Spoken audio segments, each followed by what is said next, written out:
Neeti, just let me know when to begin. We can start, Yuki. I think everyone's here. We can start. Yeah, we should start.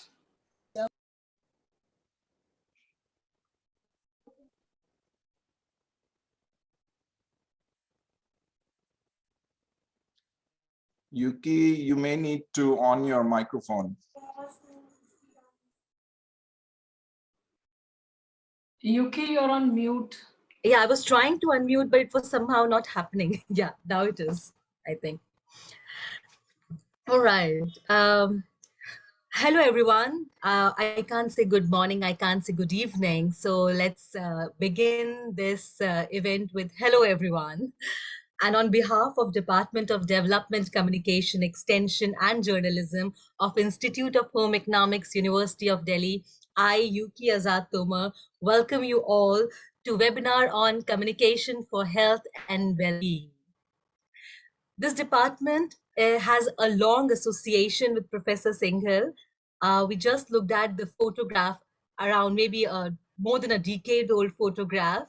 And our department doesn't need any introduction of Professor Singhal, and his work has been amazing. It talks in its own. And Professor Singhal also knows about our department since long. So we all are living. The only difference is that we all are meeting each other in the era of COVID-19. Therefore, we are here in the virtual world.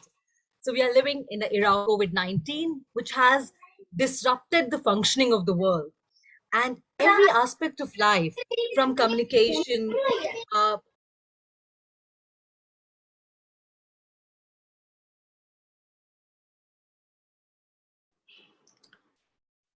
Yuki, you're muted again. All right. So I was just saying that because of COVID-19, every aspect of life, from communication with each other to work to travel, has been impacted. And the misery of contagion is reported through news media and new media, as the need to provide valid information became very, very important during this time. So coronavirus or COVID-19, I think, is the first pandemic in history in which technology and social media are being used on the massive scale to keep people safe, informed, productive, and maybe connected. So at the same time, the technology we rely on to keep connected and informed in enabling and amplifying an infodemic, which is also a risk to control the pandemic. WHO is calling it an infodemic. So what we understand here is that there is a growing awareness that communication is inseparably linked with issues of health and medicine. This is true on a personal and intimate level in the ways patients and caregivers interact in the examination and hospital room. It is also true on an organizational level in that policies and community relations affect the way healthcare is provided and the way that people feel about providers. It is also evident in media campaigns that seek to educate people about health. At every level, the importance of health communication is extraordinary, but so are the challenges. People who understand communication are in an important place to help. And that's the reason we all have gathered here from different time zones to understand the role of communication for health from none other than Professor Arvind Singhal.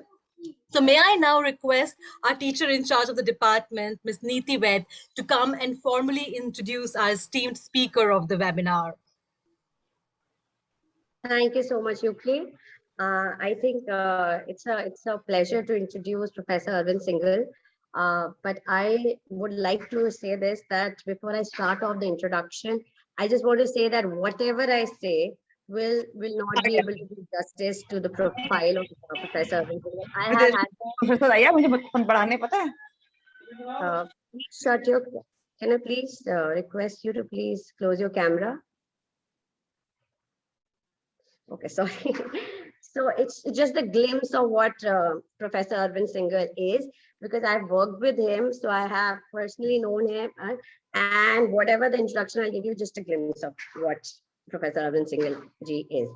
Okay, so Professor Arvind Singhal is the Samuel Shirley and Edna Holt Martin Endowed Professor of Communication and the Director of Social Justice Initiative at the University of Texas, El Paso.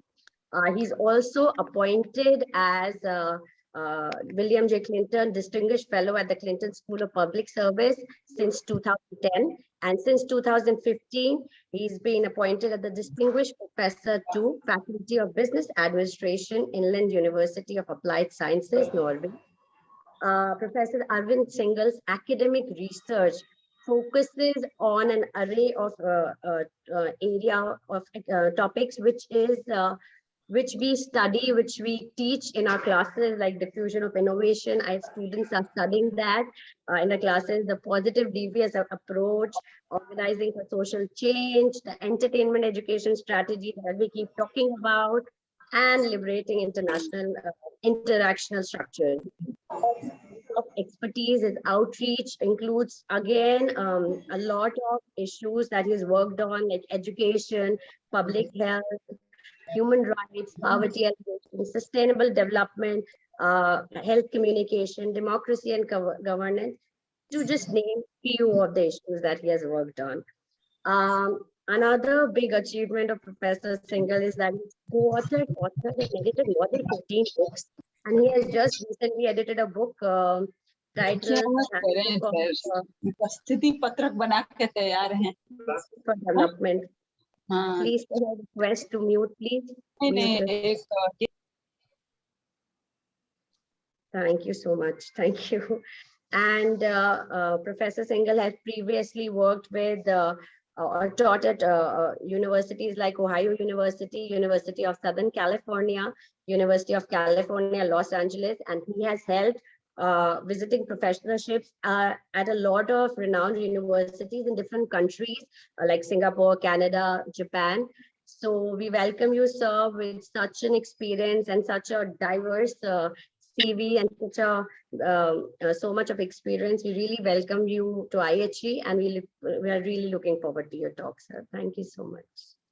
Over to you, sir. All right. Thank you, Niti. Thank you, Yuki. I first met Yuki, I believe, in 2005 when I came to LIC, Lady Irwin College. I was deeply honored to give the Roshni Deshpande a memorial lecture and had an opportunity to continue the relationship with not just Lady Irwin College, but also branching into IHE. And I think that's what led to my first visit to the Institute of Home Economics in 2008. And I think I've been back at least 2 or 3 times after that. That's true. That's true. Yeah.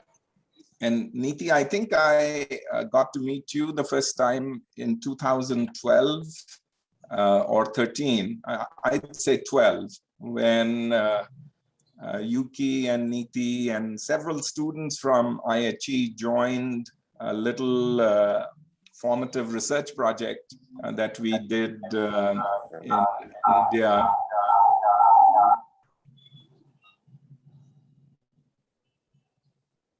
Niti, tumne kaha tha that you wanted interaction, so it's good, you know, that we are having this interaction. Don't be, I mean, you know, if your microphone by itself goes on, don't worry about it. You know, we are at least hearing what's happening at your end. You know, we maybe gently remind you, but this is one way in which all of us can participate from all different locations. Yeah. In 2012, we were doing some formative research for a television serial that was being produced through DFID with the Population Foundation of India, serial called Main Kuch Bhi Kar Sakti Hoon. And it was for the first time we tried to do some positive deviance work in the realm of entertainment education. And so again, it's, I think I'm connected to individuals and institutions, jise kehte hain na, dil se, right? So that's the reason when Niti and Yuki came to me and asked me First, I tried to do a little anakani. I said, it is way too early for me. It's 8 in the morning. I wake up at 9. But, well, let's just say they were very persuasive, and I'm happy to be here. So first, congratulations on your 60th year of foundational event. And today I want to go back about maybe over 40 years. So I'm 59 years old at this time, and going back about 40 years so that the students who have joined us here can perhaps identify with my journey. I've had an interesting life. It began at the University of Delhi when I studied mechanical engineering. I used to spend a lot of time at All India Radio. My mother thought that I spent more time at the radio station than I did at Delhi College of Engineering, which I think she was right in her assessment, as mothers always are. And it was that love for radio and writing. And given I can speak a little bit of Hindi and a little bit of English, I was able to do programs on All India Radio, beginning with Yuvavani and going to Delhi B and General Overseas Service in both languages. And that was an advantage. So I think fluency in English is fine. Most of your coursework is in English, and that's good. But whatever your other regional language is, if you maintain it, if you keep in touch, that can be a tremendous asset. So if All India Radio had to send one reporter to cover an event, often, even though I was very, very junior in age, but I was the one who was sent because I could report in both Hindi and in English. And I think that's a gift. It'll add and contribute a lot to your well-being, since we are talking about communication and well-being. If you can communicate in more than one language. So from Delhi College of Engineering, I came to Bowling Green State University in Ohio. I was 20 years old at that time, and this was to get a master's degree in radio, television, and film production. And that leap happened because of interest. Yeah, not that I wasn't interested in engineering, but I was also interested in the creative arts, more the message production aspects. So this may surprise you, but when I came to the US, I had never taken a course in radio or writing or TV production or video production. I had done a lot of work with my hands, and that's the reason why in 1983, Bowling Green State University offered me a teaching assistantship to teach radio, writing, announcing, and production. So here I was, a master's student, never had taken a course, but I was teaching courses, and I was all right teaching courses because it was something that I had done. In fact, the facilities at All India Radio were top-notch, so it was a good preparation. In 1984, I think my plan at that time was, when 21 years old, you know nothing. Although I think you at age 21, for all our students who are there, you know a lot. In my age, we didn't know very much. So I think my plan was, I'll come back home and be in Bollywood, and maybe I'll come to Bollywood by way of Hollywood. You have these starry dreams, and what's wrong with that? But in 1984, Professor Srinivas Melkote, who Neeti mentioned, joined the faculty at Bowling Green State University. And I wasn't very interested in going for his talk because, as a graduate student, you have a lot of work to do. But, as students, we had to be there. So anyway, I went. And I was sitting in the last row. There were about 100 people. And he was talking about diffusion of innovations. I'd never heard about diffusion of innovations. I was doing media production. And in his talk, he sort of came out charging to the podium and he said, Rogers said this about diffusion and Rogers said that about diffusion and Rogers should have said this about diffusion of innovations and Rogers should not have said this. And I turned to my colleague, Jeff Hamill, who was a production major like me, and I said, who the hell is this guy Rogers? Because Srinivas Melkote had named Rogers, I think 54 times. I began to tally, you know, and it's like, are you presenting about yourself or are you get the idea? I mean, you know, your mind is a little wacky at that time. So anyway, the next time I was at the library, so I know these days you can access electronic databases. It was a different time. I had to go to the library to pick up a book or to pick up a journal. I went to the Jerome Library at Bowling Green, 6th floor, which was the reference section. And I had a few minutes, so I began to, after getting the books that I wanted, and I began to look through the card catalog. You know, you had to go through a physical card catalog. And I saw Rogers, Everett, M, and I noticed that he had written, you know, several books. 12, I think, by that time. And I took the call number for his book, The Diffusion of Innovations, and began searching for it. And I found myself in a section on chemistry books. And right next to a stack of books with the general title, Diffusion of Gases, yeah, I found the book, Diffusion of Innovations. And I wasn't sure I wanted to read a book on diffusion of gases, but since I had worked so hard to find this book, I said, I'll check it out. So I checked it out for 2 weeks. And I got a reminder. You used to get a reminder by mail that your book is overdue. And so I went back and it was like, okay, let me return it because I haven't read it for 2 weeks. But something came over me and I said, well, let me see if I can renew the book. So I renewed the book for another 2 weeks. Fortunately, nobody had requested it. And I happened to open the first few pages. And I'll just cut a long story short by saying I went, meanwhile, Srinivas Malkote was hired, a few months later. And when Srinivas joined, I said, how can I go work with this guy, Rogers?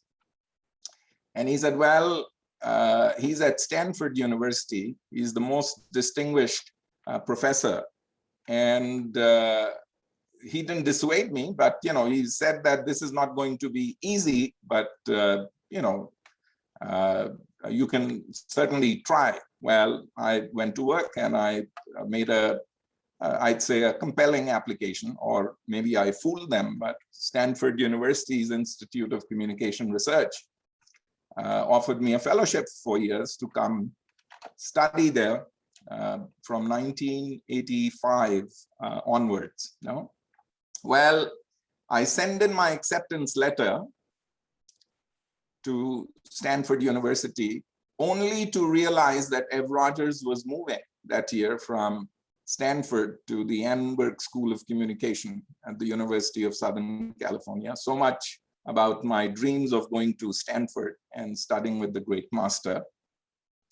And I think perhaps the best decision that I made was to apply to the University of Southern California and decide to work with a mentor as opposed to looking at, what to an Indian 22-year-old was, starry-eyed institutional prestige. So those were, I think, the best years of my life. I began to realize the value of mentorship, which is a very understated aspect, I think, of education. We tend to focus a lot on coursework and what you learn, and that's clearly important.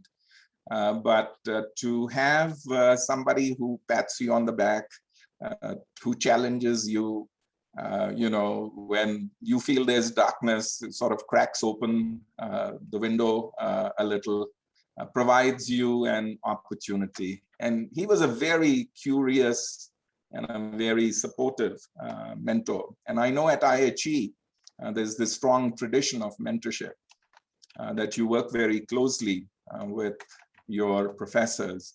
And I do think that that is an absolutely critical communicative aspect of your health and well-being, the relational aspects of academic work, and of course, how that translates. So Srinivas Melkote retired from Bowling Green after serving there for 36 years in the year 2020.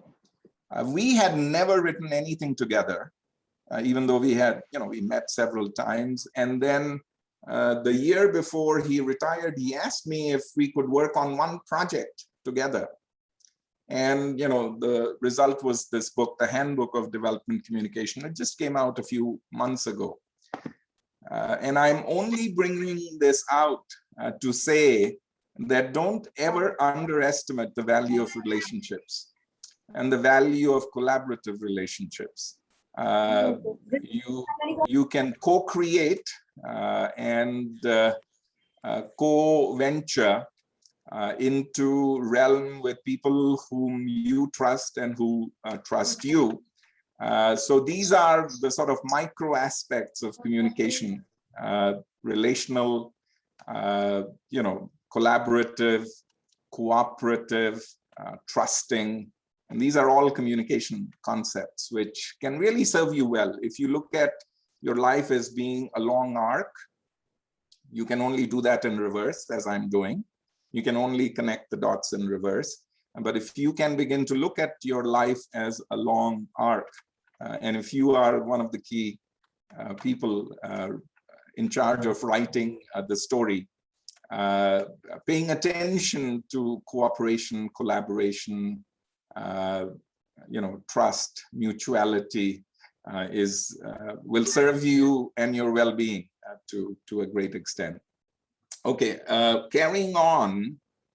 So I worked with Ev Rogers. Now, you have to realize that I went from being a message production guy to now becoming very interested in message reception issues. And, Niti was talking about Everett Rogers and diffusion of innovation. So he was very interested in the spread of new ideas, diffusion of innovations or new practices. And that's more at the reception end. But of course, if you are a switch hitter, I mean, you can switch hit with English and Hindi. But if you can switch hit with being a production person and one who's interested in audience effects, that gives you a sensibility which is quite unique, in my opinion. I mean, I see a lot of people who work just in production. Great, they're wonderful. And I also see a lot of people who just do research, and that's perfectly fine too. But if you have worked with your hands and you know about producing messages, then you become very interested in what effects those messages have. So if I look back, I found myself at this beautiful intersection of message production and reception, diffusion of innovations. And that is how I got very interested in narratives, because stories, the production of stories and the reception of stories is one way in which one can diffuse quote unquote innovations or pro-social innovations. And that's the reason why I worked with Niti and Yuki, because we were trying to produce a television program which actually ran for 3 seasons, 180 plus episodes. And we also were very interested in the kind of effects that it would have. Entertainment education, the use of narratives, is a way to turbocharge diffusion. If you have a compelling story, it travels by itself. If you have a compelling story on media, let's say it has other transmediated elements, then the ideas get there quicker. No, if there are viral elements in what you produce, catchy, then they can get there faster if you use narratives, or what we call entertainment genres. And so this was a curious mix of things coming together. Yeah. And maybe that's the reason why this interest, and given all that was happening in India at that time, Mrs. Gandhi, for various reasons, was trying to set up one television transmitter a day in the early 1980s. So now they had the hardware, they needed good programming, and through a strange set of circumstances, India produced Hum Log, which was the first long-running television soap opera. And then after Mrs. Gandhi was assassinated, which actually was the title of my master's thesis. I was looking for a topic, and then Mrs. Gandhi was assassinated. And so Srinivas Melkote guided my master's thesis on the coverage that was accorded to Mrs. Gandhi's assassination in the Western and in the so-called third world media at that time. So anyway, after Mrs. Gandhi was assassinated, as you know, Rajiv Gandhi became prime minister. He was very high tech, computers, laptops, even at that time.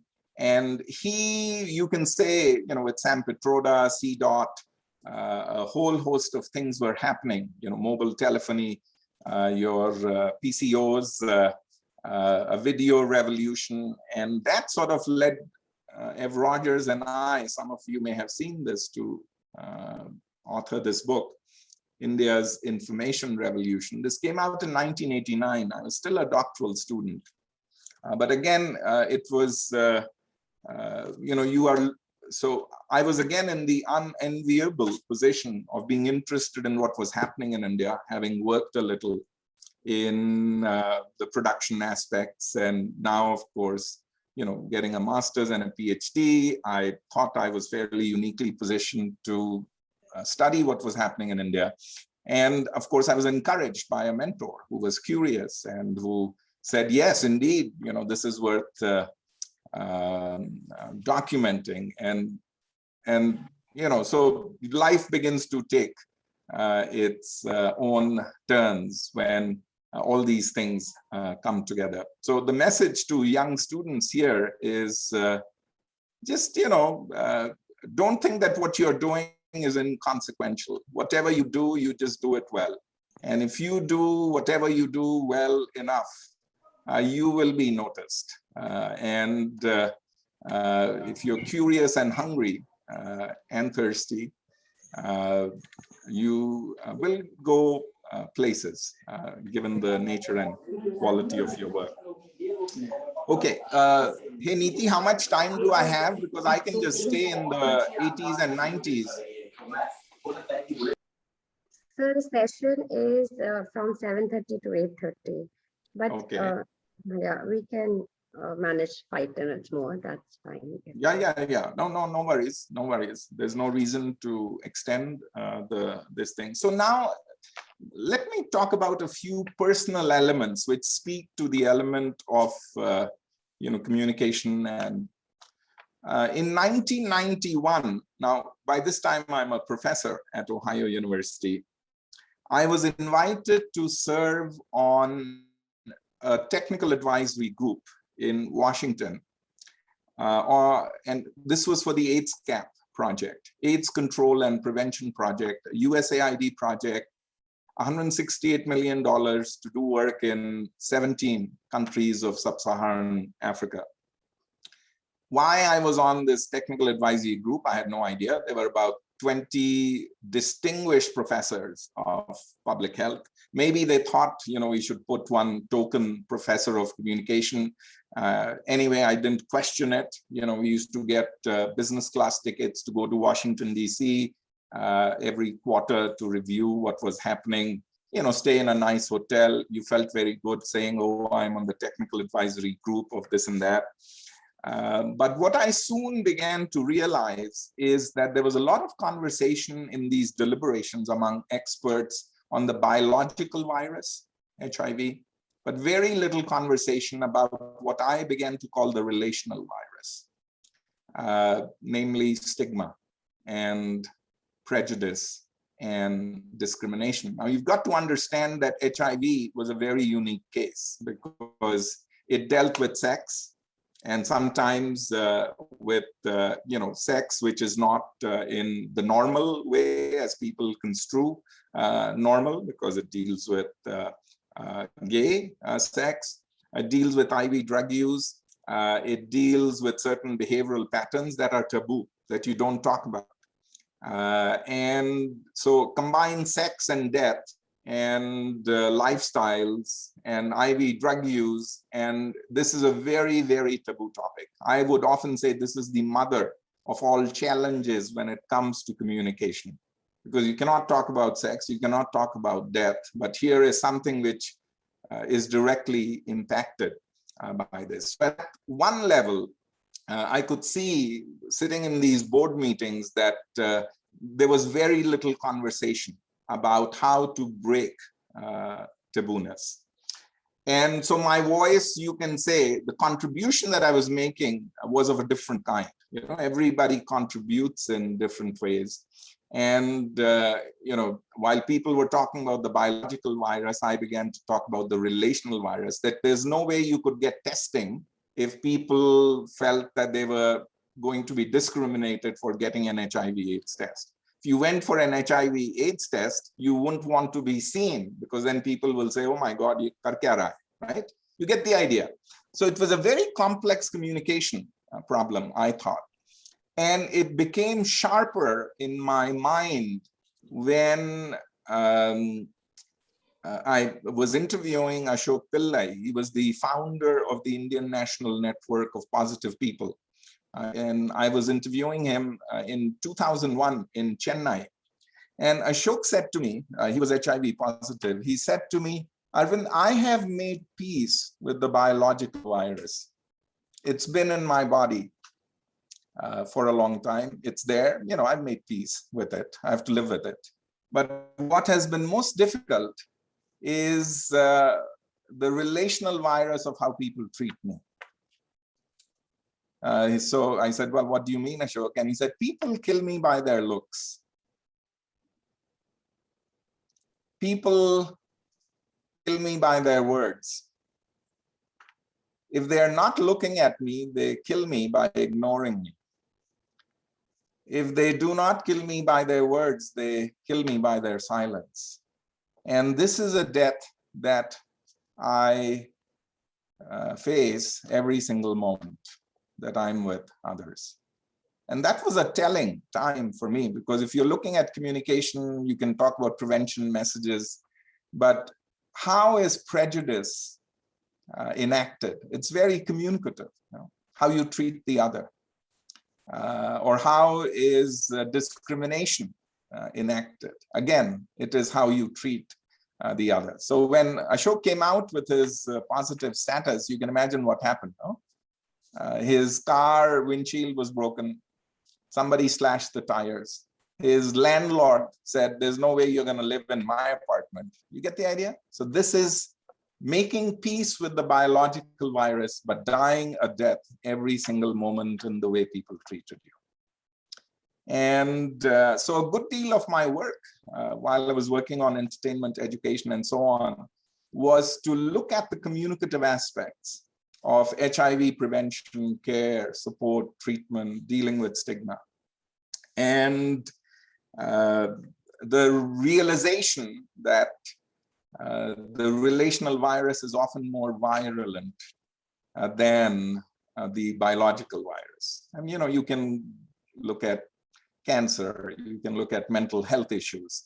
We don't talk about them. In 2015, I had a year of severe clinical depression. And what got me out of it was the fact that I asked for help and I talked about it. I need help, I can't recognize me.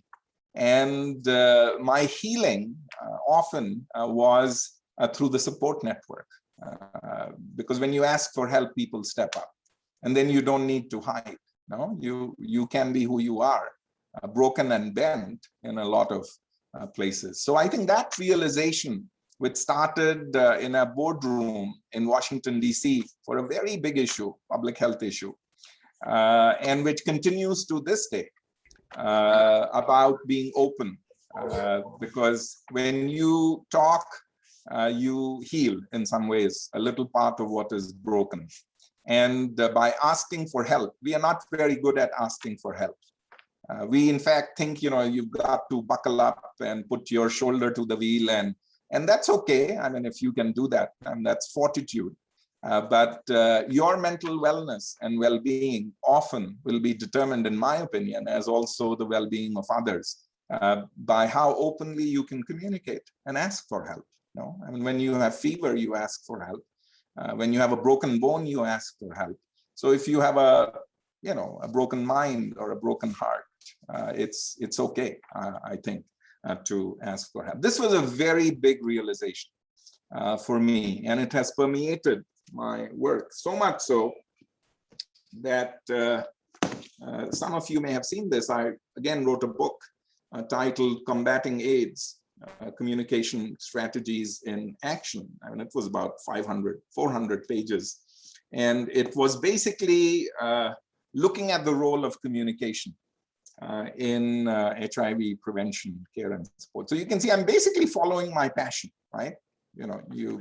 I did work on Hum Log, and that led to writing a book called Entertainment Education, a Communication Strategy for Social Change. So all these things sort of come together, right? That you are interested in a topic, you get into it, you learn about it, you see what your unique contribution can be, because you are seeing things from a perspective that nobody else is seeing. And then you bring your training to engage with this. And you don't just engage yourself, you invite others to engage. So that's the reason why when we did this work with Main Kuch Bhi Kar Sakti Hoon, we went back to Lady Irwin College. I don't know if Dr. Sarita Anand is on the call or Dr. Anjali Kapila is on the call, but these are the people whom you went to, and they connect you with the students. So you don't try to do things yourself. You create the conditions for others to learn. And hello, Vidhi. I think we could hear you, or good to hear you. Hello. Acha. So you get the idea, na? Theek. So one more incident, and again, this will say something about communication and well-being. Some of you may have heard this story because I often tell it. In the late 1990s, I was becoming known a little in certain circles for my work on narratives and storytelling. So I was invited to work on a project in South Africa with this wonderful organization called Soul City. And they were wrestling with a very difficult issue. Soul City had a prime time television program in South Africa. It was number 2, sort of like Main Kuch Bhi Kar Sakti Hoon. It was a well-known television series. They also had radio series by the same name in different languages. And in series 4, in their 4th season, they decided to tackle the issue of domestic violence. And domestic violence, we all hear about Gharelu Hinsa and all that, but if you really think about it from a communication perspective, from the perspective of communication, health, and well-being, there are many layers to it. And let me go over some. First of all, domestic violence is not just about your physical health, the health of, let's say, the one who's being battered.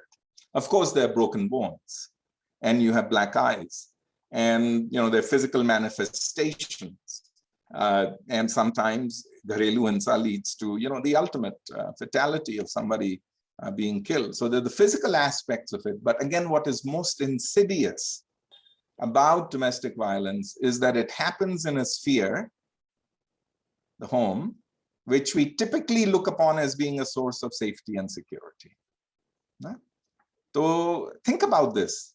It's a very insidious thing, because जिस घर में आप चाहते हैं, to feel कि हाँ ये मेरा घर है, मैं यहाँ पे safe हूँ, सुरक्षित हूँ, you are being violated, and not just once, because it doesn't happen once. No, it happens. There's often a cycle of escalation. The other thing you have to realize as a communication scholar or student is that Gharelu Hinsa is not just physical contact. It's not just, hitting. It happens in so many other ways. Yeah? What you say, how you say it, right? As we say, your words, your zuban is like a talwar. It can slash. And okay, so if you're a student of communication, you're saying, oh my God, look at the context, look at the container, safety, security, which is being violated, not just physical health, but of course, it is enacted in verbal ways, or, looking, not looking, alienating, disparaging, and so on and so forth. Also, it is your emotional and psychological health, right? It's not just physical, it's emotional and psychological health. In terms of how somebody is interacting with you. Remember also that when you talk about domestic violence, it's not just about the one who's being battered or the couple, the victim and the victimizer, but it also affects the health of the whole family. Because you have children in the family and they are being socialized in a certain version of masculinity, in a certain story of how one should be if you're a man, or a certain story of how you should be if you're a woman. And it is a very, very difficult issue to talk about, right? Again, it is a very taboo topic. So much like HIV, relational virus, when I got involved, when I was doing this work with South Africa, it suddenly began to dawn on me, right? You begin to connect the dots that our field, communication and health, is so critical because Hinsa happens in a domestic sphere, it becomes so difficult to talk about it outside. A woman who's being battered cannot even ask for help. Why? Because she's got to keep her dirty linen inside, or that's the social norm, the norm of expectancy. Whereas the man feels that, they can continue to be the man that they are. And this is a problem not just in South Africa, it is a problem in every part of the world, including the part that I live.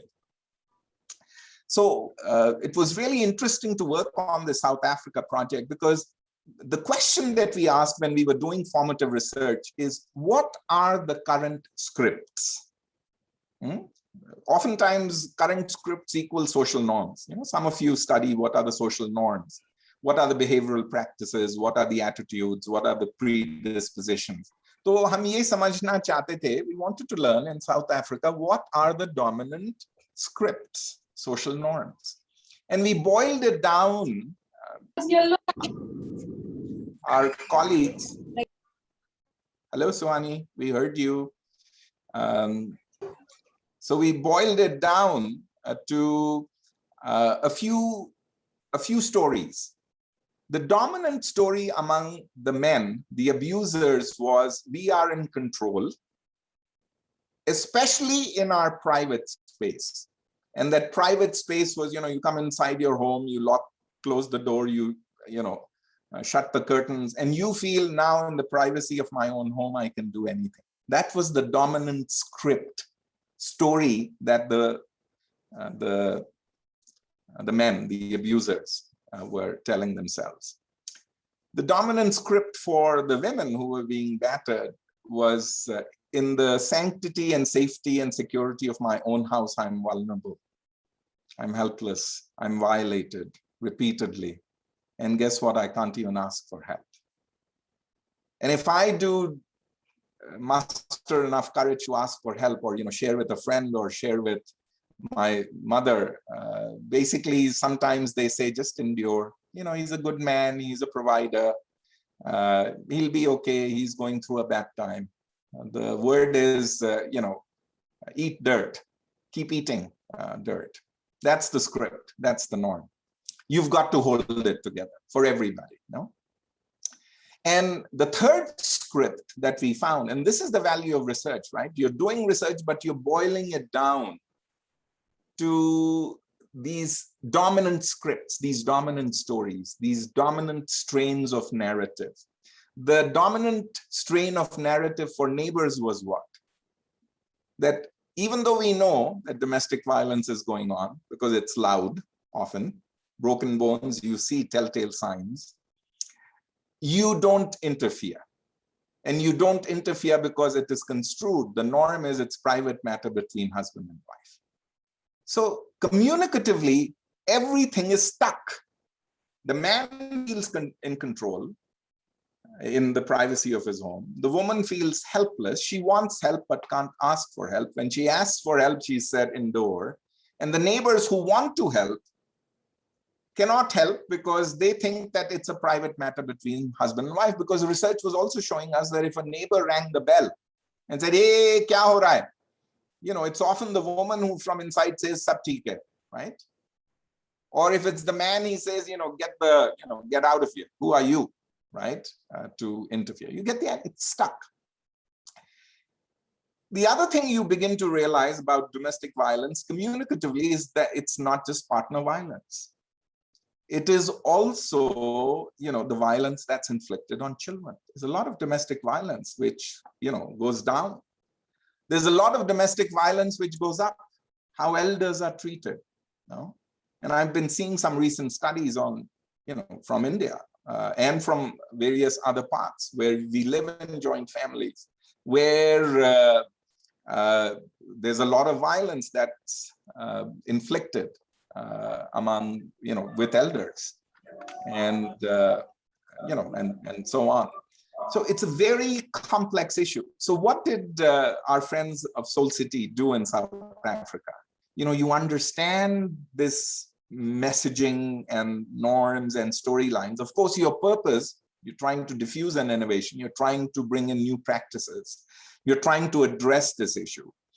And so what happened in South Africa, and some of you know this, is, as the series unfurled, in the first few episodes, you see the storyline, the man in charge, the woman wanting help but not being able to ask, the man telling his son, you got to be a man because he learned it from his father, the woman being told by her mother, endure, keep it together, yeah?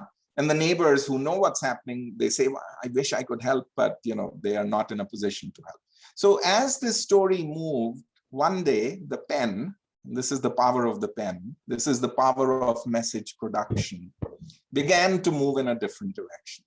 And when the man was about to hit his wife on screen, on a small screen, much like the screen that you are on at this time, the neighbors somehow came out of their homes with their pots and pans. And they stood outside the abuser's home and began to bang their pots and pans. Now, this behavior was not part of South African society. It was something that was scripted, and that's the value of symbolic space, the stories you tell. And the stories you tell based on the stories you know.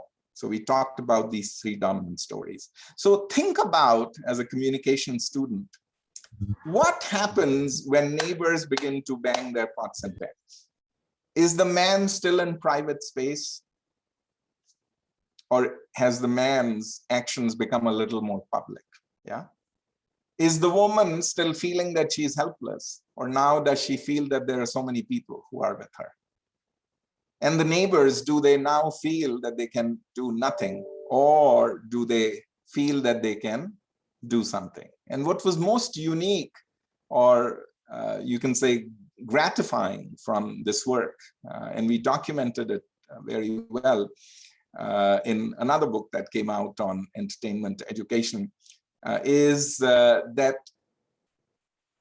a few days after this episode was broadcast, we began to hear of communities coming together with pots and pans to stop domestic violence. And you ask the question, where did they learn this from? They learned it obviously from watching the series, and then of course the domestic violence episode, over multiple iterations was discussed on radio and in the media, and well, you get the idea. No? So this is the power of the media, in my opinion, when it comes to communication, well-being, health, that you look at issues in all their complexity, not just as, oh, COVID is, a virus-related thing. There's a lot of stigma with COVID, we know. How do you create the conditions for creating a message reception environment where people can unstuck, or unravel the stories that are stuck.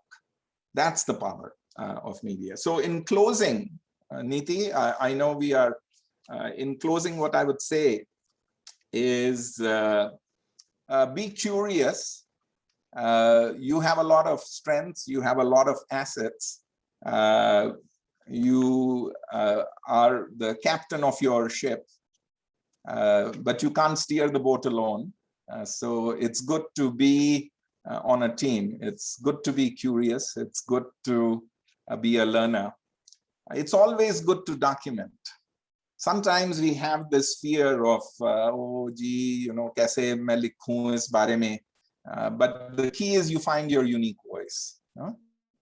So I found my unique voice when I began to hear HIV as being a biological virus.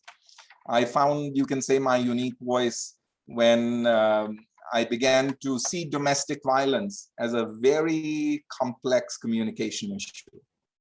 And then you work with the production people to influence storylines, which is based on research, because now you know what the dominant narratives are. So if you can, it's not like, oh yeah, I have to depend on others to take care of me. Yes, that's fine. If you need help, ask for it. But try to find your unique voice. Try to see what interests you. Step back, take the bird's eye view. Take the worm's eye view, sometimes by working with your hands. And if you do this, and you do this well with people, maybe you'll get invited, 38 years later after starting your master's degree to give the keynote at IHE. I still think that maybe there were other deserving people who could have talked to you about this, but I wanted this to be a sort of a personalized narrative of somebody whom you can identify with. Is a very, ordinary person. But the journey has been fun because one has never ceased to learn. One has never ceased to learn. And, if you cease to learn, you might as well, you might as well be dead. If you are living, it's important that you continue learning. Niti, do I have 2 minutes to go over some beautiful slides? Yes, sir, of course, please. Okay, so what if I took you through some of these, I'm doing the PowerPoint in reverse, but I was able to cobble together some pictures. So let's see. Niti, ye dikh raha hai? Yes, sir, it's visible. Yes, you can see, okay. So this is my visit to IHE. Let's see if I can. These are my days at All India Radio. I definitely had a little more hair. And this is studios of in Akashvani Bhavan. So I was hosting Sunday Requests. I think this is 1982. Gratitude to Everett Rogers. This picture was taken in 1988. So again, you can see my beautiful wavy hair. I used to use Java Kusum oil on my hair at that time. I highly recommend it. This is doing work in India, Hum Log, 1986. We found 20,000 letters in the Barsati apartment of Manohar Sham Joshi, who was the author of, and you can see Ev Rogers, my PhD advisor, he thought this was gold. These were in different bags, and there was chuhe ki tatti and, all that shit, which there was barsat, these were wet, but he thought these letters were gold. So we are sitting in the basement apartment of my parents who lived in Asian Games Village. That's my mother. She's really wondering, ye kya kar rahe hain, in boron ke saath, which had these letters. And he had me sort through these 20 letters. And he said, kya, I've never handled chuhe ki tatti. It's not fun, I tell you, especially if it is geely. But that's what, that's how the term getting your hands dirty, I think, truly comes true. Oh yeah, this book. This is he and I working on the outline of this book. 1999 it was published. So that's the kind of relationship you want to have with your advisor, na? Unke aap chhati pe chadh ke aap, so you can imagine this was a lot of fun. This is the Soul City case. I'll just show you pots and pans. Yuki, you had accompanied me to the work that we were doing with Taru, but there were, so much like how can you address the issue of domestic violence in South Africa, we did work in Bihar and Madhya Pradesh and Jharkhand and Chhattisgarh with a radio soap opera, and a small issue was raised. The issue was little girls who are asking the question, will my birthday be celebrated? Because again, formative research had showed us when we were doing this work in 2002 or 2003, that boys knew how old they were because their birthdays were celebrated, Salgirah. The girls didn't. And that is because, when a girl is born, or at least in these rural remote areas, they didn't even know, their birth wasn't celebrated. So in the radio soap Taru, the question a young girl asks her mother is, why did you celebrate my younger brother's birthday but not mine? And then in the radio soap opera, Taru, the main actress, comes in and says, okay, we will celebrate your birthday. And so a birthday celebration happened on a radio soap. And because we were doing work, we were looking at message reception, we began to hear that in certain communities, girls' birthdays were being celebrated. And much like domestic violence, communities were banging their pots and pans. You can ask the question, what happened? How did they learn?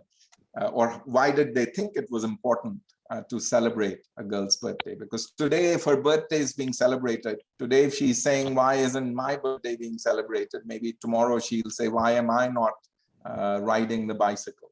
Or why am I the last person to eat? You get the idea? This is Main Kuch Bhi Kar Sakti Hoon, 3 seasons, blah, blah. Sports, again, gendered, soccer especially. This is a level playing field. In Main Kuch Bhi Kar Sakti Hoon, there were many ways of, and maybe I'll end with this. In Main Kuch Bhi Kar Sakti Hoon, we tried to create a new vocabulary. So pot banging was a new symbolic vocabulary for how you deal with domestic violence.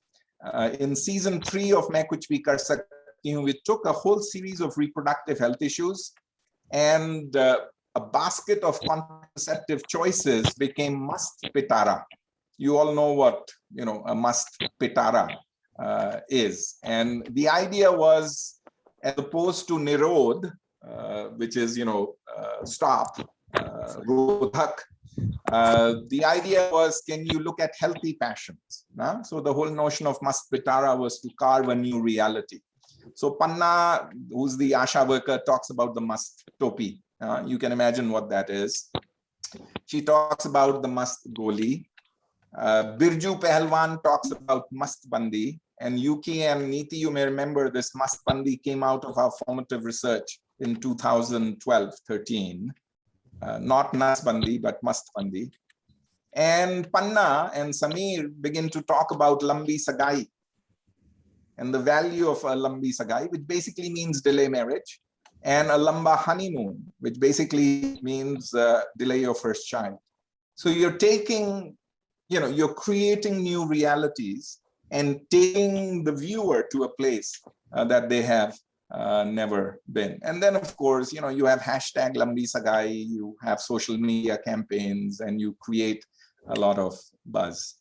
I've been doing some work with COVID in India. I've been following some positive deviance villages, which are 100% COVID free, where humans don't mask just themselves, but they also mask their cows and goats. And of course, I've been really impressed with how the faith community, the Sikh community, takes the idea of langar, providing food, taking care of the needy, to reframing it as oxygen, langar. And some of you know this. So as you can tell, I'm very interested in reframing how to take stories and how to tell them in somewhat different ways. So I think it's already 9 a.m. here, which means it must be 8:30 there, Niti. I will end here, and I'm here for another 5 or 10 minutes for you all, if that is helpful. Thank you for hosting. A pleasure. Thank you so much, sir. I think it was a very amazing photo journey. And thank you so much for taking your time and talking about such important issues in health communication, like understanding communities from a bird's eye view and from a worm's view. So, and keeping in mind the behavior in the community and what we can learn from the community. I still remember that when we were doing that research with Population Foundation of India under your guidance, and the words that we created, we looked at the behaviors, we looked at these keywords, and all you asked us to do was to interact with the community and come up with these mast bandi and such kinds of words. It was very learning. Ha din and or na na din. din. Ha din, na din. Yes. Right, This came from our role play things, right? yeah. How stories change, how from personal experiences you learn so much. So Ha din and Nana din was something that Yuki and the IHG team with the and others found. It was how a woman manages a menstrual calendar. And so she decides ki aaj हाँ है और आज ना है. Of course, they know when they are most fertile, no? और जब ना है, पति को ना कहना है because they are most fertile. They make all kinds of bahanas, ना? हाय आज पेट में दर्द है. हाय आज मैं तेरे लिए व्रत रख ले रही हूँ. हाय मैं तेरी माँ के पैर दबा देती हूँ. और हाय आज मुझे दस्त लग गए हैं. Right? I mean, that is the ultimate. A man is, gonna keep away if the woman is saying कि मुझे दस्त हो रहे हैं, right? I mean, these are beautiful communication strategies. So we introduce this in मैं कुछ भी कर सकती हूँ. That there's certain, and and then on the days when it is a ha, right? Then she really takes care of him, whatever that means. I don't think Yuki, you went into those details, but we all sort of knew what that meant. Sir, and I also remember, I don't know because I met you in 2010. Oh, acha. Oh, yeah. So I don't know which talk was it, but you narrated this story, this instance where the commercial sex workers, so you were working on HIV/AIDS, and the commercial sex workers used to take men to the point of no return so that they use condoms. Yeah. I still remember that old. So that's your impact. That's your impact. And the impact of stories and journeys on students. Yeah, this is a story that students may like. We asked the question, are there certain commercial sex workers who are able to make sure that their clients wore condoms 100% of the time? There aren't very many who can do that. And the one, as Niti remembers, and how could she forget, is that the ones who were successful 100% of the time, they never raised the issue of the condom, in a commercial brothel when a man came in. They said they are there to have fun. We do all kinds of things to get them to a point of no return, whatever that means. And of course, we ask them like, how do you know? And they say, oh yeah, you can figure out from their breathing whether they are at a point of no return because it builds. I don't know whether you have some sense of what I'm talking about, but we sort of got the idea. And only then do they raise the issue of condoms. Right? Because at that time, it's like, oh yeah, let's get it on, right? And if the man still says, no, I don't want to use a condom, then the message they use is, Niti, I don't know if you remember, is they say, Bhai, 5 minute ki masti ke liye, why are you putting your reputation at stake? You know, you're a shadi shuda person, I am a commercial sex worker, and the whole notion of reputation, do this not for your protection, do this for your reputation. So again, you get the idea of how important communicative messages are. Okay, Wonderful. Can we have some queries from students? So Rukaya has some question to ask. Go ahead. Sir, actually, thank you so much, sir. I do not have a query, actually. I just wanted to share this thing that when Professor Arvind was talking about the relational virus, I could relate with my studies. Like I'm right now studying a subject called Children with Disabilities, and there we talked about the models of disability, and one of the model is the social model of disability, where we talk about that how people are, have disability. People are more disabled by society and not by their own disability, because the disability that they have, they understand it and they have committed peace with it, but the society does not let them live, and they keep this charity kind of attitude and this sympathy, and all the time they just keep irritating people and just sympathizing, that is unwanted. So I could just relate with that thing, that the relational virus is this, that society disables you actually. So yeah, that is it. Thank you, sir. Rukaya, you've made a very important point. And if you see, again, you have to find your voice. Now it is important that you pursue this. Are there some scenarios where those who don't have a voice, where society, in some ways puts a frame on who they are some people breaking that? Or are there creative ways? Can you use theater, use Augusto Boal, Forum Theater to develop new ways? Like, what's the equivalent of the pot banging, right? I think this would be a wonderful, this is the way you ought to think, right?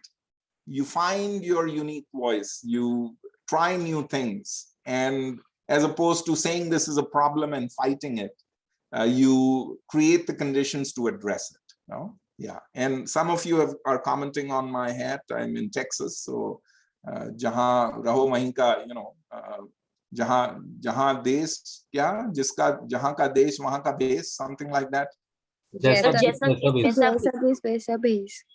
See, abhi bhi mujhe yaad hai bahut. I think I'm using this after 38 years, this expression. So Imran, I have a question. Can I? Yes, please, ma'am. Please go ahead, ma'am. Dr. Singhal, you talked about, in Africa that you were working, on AIDS, and there was a lot of stigma. But I'd just like to say, that we've recently been through COVID times. And, the government had a policy that if there is a patient of COVID, they would put a poster outside the home. And, that was becoming a deterrent for people to get tested, because they did not put that poster outside. And, then the government did away with that system. So, 40 years down the line, the stigma, still continues. Yeah, that's why we need students from IHE and teachers like you to play an important role if you have the opportunity in such, there are ways of doing what Savitaji has said without marking people so blatantly, I think. Right. Yeah. Professor, good evening, Professor. This is Sujata from Hyderabad. Hello, Sujata. How are you, sir? Very well. How are you? I'm doing well, sir. Professor, there's a question for you, because you worked a lot, you made a great contribution in media development with Deborah Rogers in relate to the India, as well as, how you relate, I think could you find the same cases where you're working right now? Or I may say that because you're taking a lot of examples when today in your narration, in stories and all. So could you find such stories where you're working the university, sir? It's an excellent question, Sujata. So thank you for joining us from Hyderabad. Yes, also, you know, as a communicator, when you're talking to an audience, you make some choices. Now we all make choices. What stories to tell, and absolutely. The reason why I'm based here at the University of Texas at El Paso is because it's a very resource-poor community. I am working at an institution after I worked at Ohio University for 17 years, which was a PhD granting institution. I guided 51 MA theses and doctoral dissertations. I came to a university which doesn't have a PhD program. Right. The reason why I came here is because it is a very resource-poor community. We are right on the border. 80% of our students are first generation. Their parents have not been to high school. They are the first ones. They are bilingual, bicultural, switch hitters. You remember, right. And I've been here 15 years now.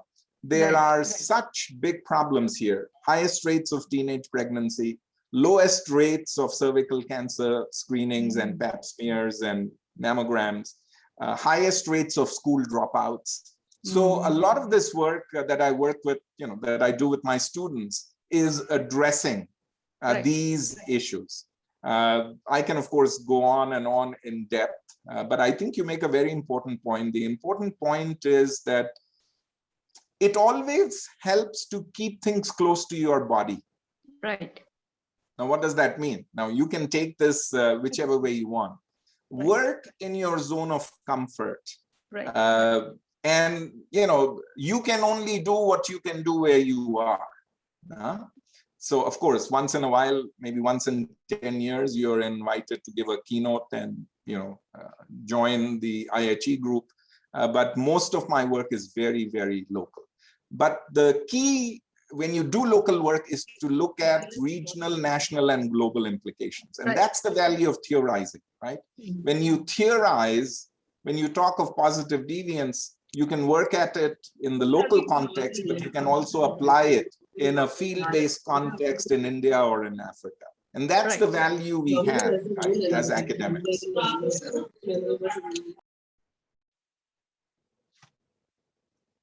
Neeti, I'm here for another few minutes. Responding that, but one question Prabjot Kaur is asking, sir. Can we take that? Hello, Prabjot. How are you?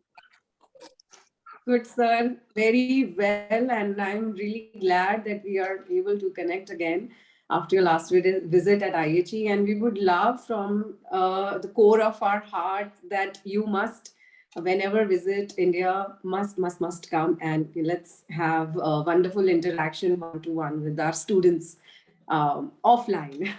So, sir, I do have a question. When you talked about domestic violence, if you could just throw light on, or if you could just share the best possible ways when people, or maybe those whom we are asking help from, like you said, that when you were dealing with mental health issues, then you spoke up and you asked for help.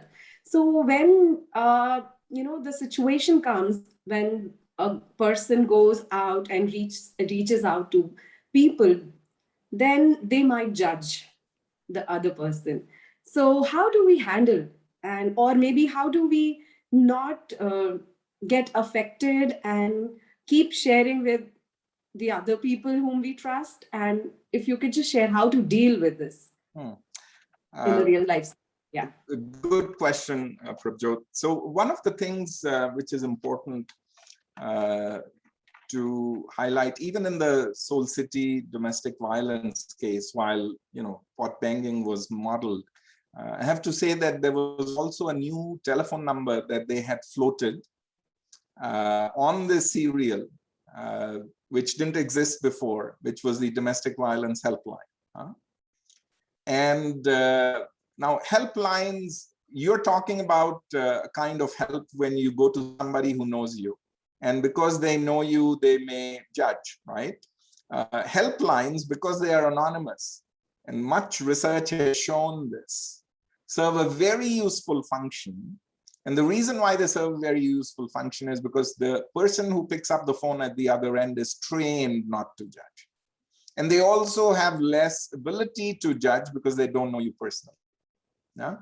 So I don't know if I'm providing a simple answer to your question, but it's okay to ask for help from those who are especially equipped to give that kind of help. And there are lots of helplines, sanstha's that, whether it's disabilities or whether it is domestic violence or whether it is, sexuality issues, where you can get a lot of help, good professional help, without being judged. They may even tell you how to ask for help from your near and dear ones, how you frame the message. But here also communication is important. So I don't know if Yuki and Niti know, but in season 3 of Main Kuch Bhi Kar Sakti Hoon, we took the main character, Dr. Sneha, and made a chat bot. Now, an avatar, right, of Dr. Sneha, and that was offered on Facebook Messenger. So people could befriend Dr. Sneha, and they could pose, because this is AI, artificial intelligence chatbot, you of course have some content on it.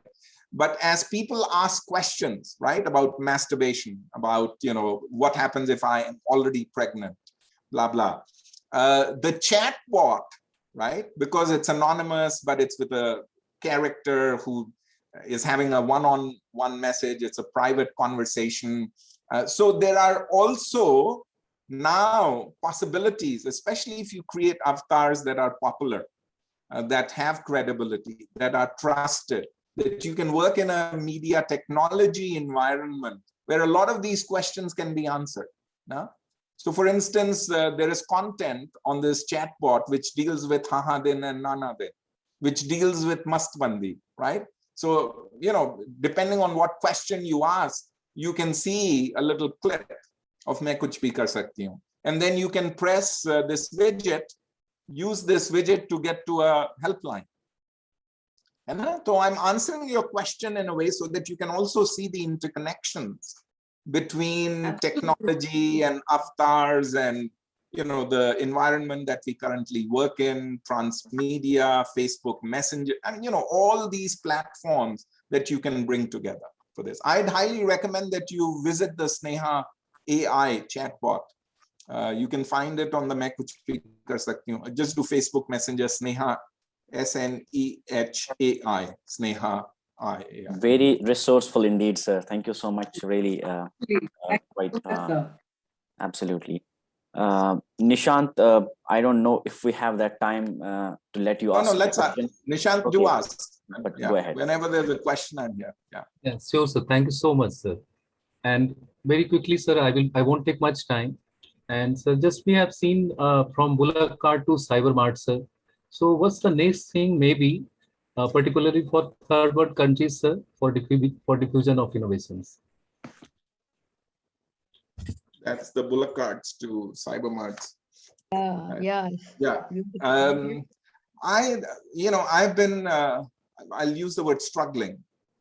For the last 5 or 6 years, I've been trying to bring out a volume on positive deviance. And I was trying to bring out one big volume of 35, this was like going to be, then I would have retired.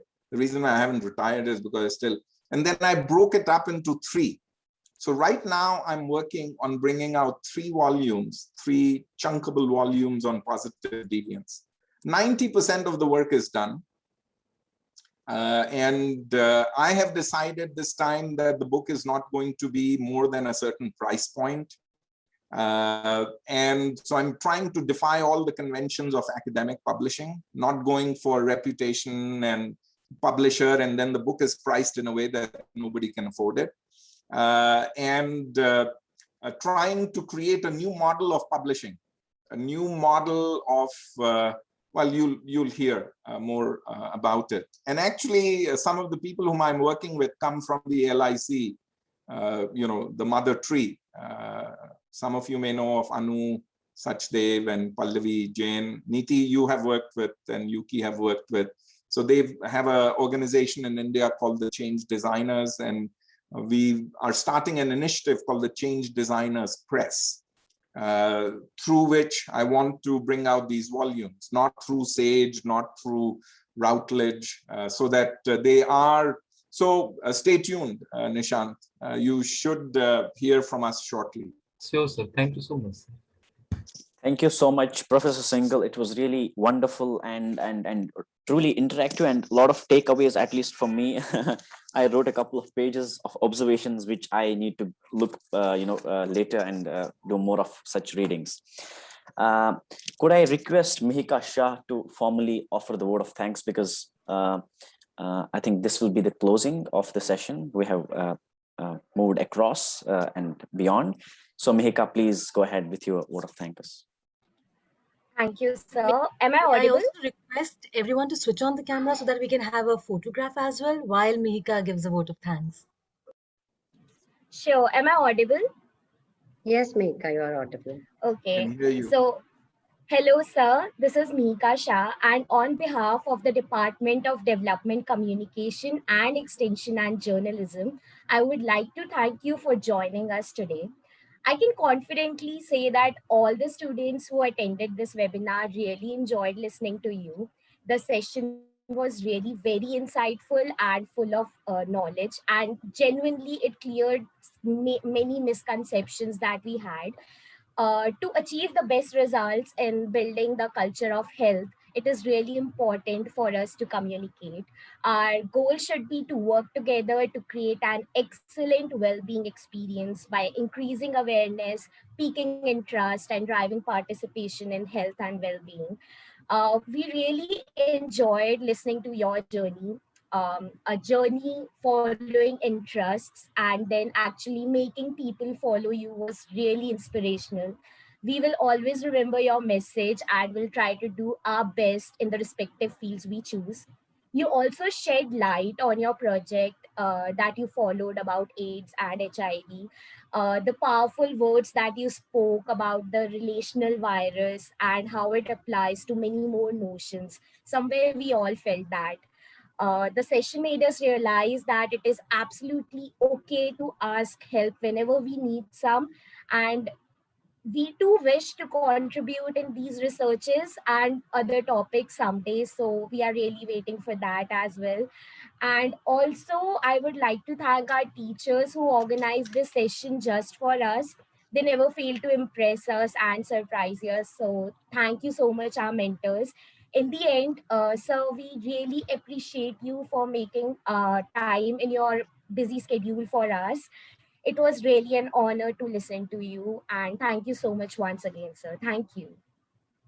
Thank you, Mika. And I'll be happy to be in touch with anybody who wants to be in touch. I'm putting my email in the chat box, and you can certainly through your teachers know how to get in touch with me. So I'm happy to come back to IHE whenever I'm next in India. Chai samosa zarur hone chahiye. You know, that's the price of admission for me. Bread pakora ke saath. कड़ी Jalebi.